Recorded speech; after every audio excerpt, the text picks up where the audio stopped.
Juan Kapitulo 6, versikulo 35. Si Jesus miingon kanila, "Ako mao ang pan nga naghatag sa kinabuhi. Ang muari kanako dili nagayod gutomon, ug ang mutuo kanako dili nagayod uhawon." Ang mga puno Pan sa kinabuhi. maglikon unta sa mong pagtuo ug gagaka kami sa pagtuman sa imong mahal nga kasuguan.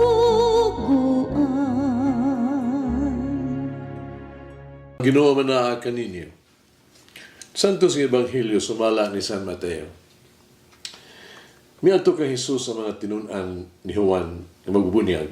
Nangutana, nganuman nga kami nga mga Fariseo nasubsob nga magpuasa.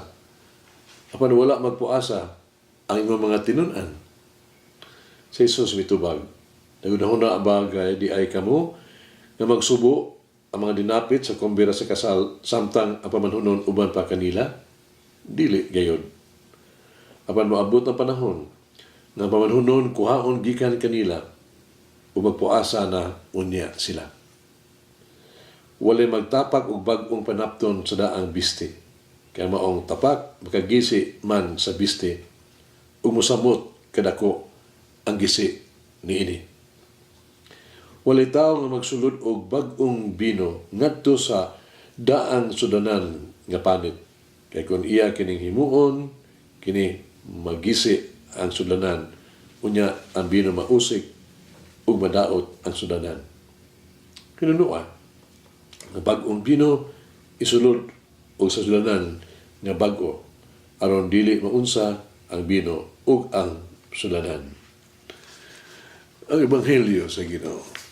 Pasalamati ang Ginoo kay siya maayo, ang iyang gugma mulungtad hangtod sa kahangturan.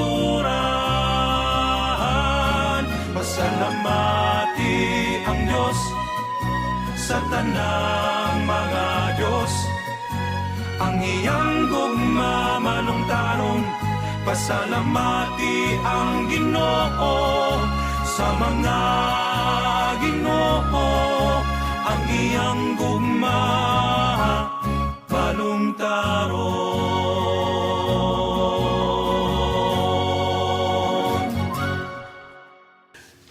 Si Jesus mo ato ang tumong sa kinabuhi. Siya ang tinuod atong paglaom. Uban ni Jesus na ang atong kalipay. Ang iyang presensya maghatag ka natong kalinaw.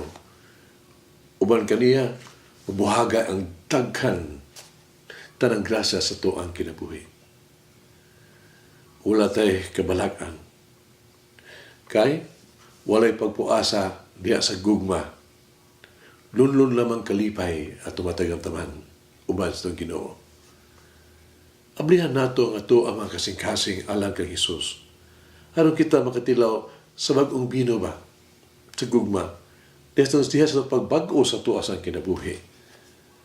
Ang Ginoo, malipayong mapuyo sa usa ka mapabsanon o mahigugmaon nga kasing-kasing. Di sugilanon, bahin sa usa ka maalamong kay magtatambag sa hari. Siya usab makiangayon ug buotan sa iyang paghukom. Ang anak sa hari, ang prinsesa, nibati og kasina. Kinitungod kay ang iyang amahan, mas maminaw man sa ning tawhana, ning matatambag kay kaniya. Gusto niya nga pakaulawan unta kini siya, tubangan siyang amahan. Busa siya, may biay-biay, ganangutana kaniya, "Sultihi ako, nganong ang Diyos sa iyang kadako nga kaalam, nagbutang man sa tanang mga salabutan diha kanimo, usa ka yano ordinaryo kaayong tao." Sa pagtubag, siya sa nangutana kaniya sa prinsesa, "Diin tiguma sa imuhang amahan ang iya mga maing bino." Ang prinsesa mitubag, Sa tadyaw lang, kabinuhat gikan sa yuta. Ang matatambag, mingon, nganong sa tadyaw lang, nga binuhat mo lang sa yuta. Bisan ang mga kabos o mga mag-uuma, magbutang man silang bino sa usa ka yutan o kulon. Binuhat sa yuta, tadyaw. Sila, yano, ordinaryo lang. Pero hindi naman kiniibutang sa bulawan o plata o sa mga kupa ng mga sulanan. Natingala ko kung ngano nga dili. Nibiyaan niya ang prinsesa. Ang prinsesa ni adto dayon, no, sa ilang bodega sa bino. Gisugo niya dayon ang mga pangulo dito nga piniyalan sa pagbukbo sa tanang bino gikan sa tadyaw, no, ngadto sa mga sulanan nga bulawan ug plata. So madugay ang hari na organisar usa ka bangkete sa palasyo. Gidapit niya ang mga inilang mga sakop sa gingharian. Nagmando siya sa pag-alaga na sa labing maayong bino. Sa dihang ilan ang giinom ang bino, kini aslom o wala gilami. Ang hari na suko og daulawan. Kapatawag niya ang mga iyang piniyalan o ipangutana kung unsay hinungdan nga ang bino nga gihatag na ingon man niini nga way lami. Ibutyag sa mga pangulo sa piniyalan. Ang iyang anak nga babae, nagsugo kaniya nga ibutang ang bino gikan sa yutan ong kulon ngadto sa sudlanan nga bulawan ug plata. Ikasab-an sa publiko ang prinsesa. Unya, siya midali ngadto sa matatambag miingon kaniya. Biyay mo ako nga buang, no? Ikaw naglimbong ka na ako. Matatambag mitubag, dili ako, wala akong maglimbong kanimo. Ituluan ko ikaw lang, usa ka leksyon.